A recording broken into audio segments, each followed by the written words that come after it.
I'll just leave it at that.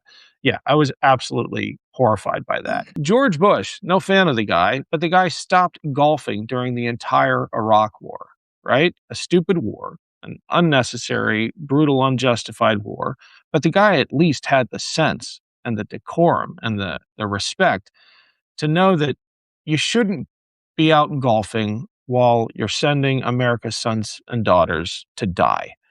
Donald Trump doesn't even have that sense. And I think it's because he honestly just doesn't care, right? And I've talked to his niece, I've talked to people who've been close to him, and I think there's a real pathology there. I'm not sympathizing with him. I'm just trying to explain how you can launch a war that you're responsible for, that kills the people who place their trust in you and go golfing. And I think it has to be some kind of pathology there.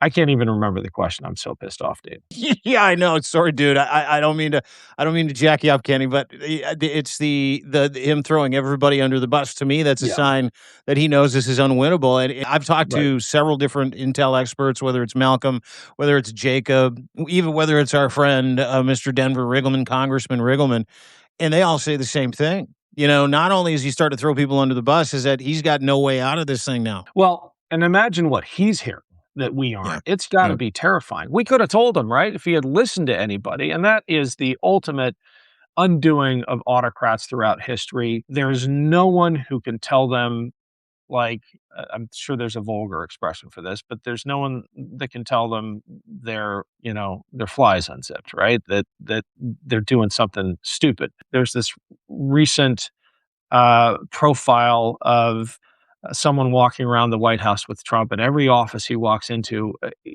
you almost want to believe that those cabinet meetings where they just fawn over him are for show. That actually happens every day, right? That is all he gets. That is all he hears.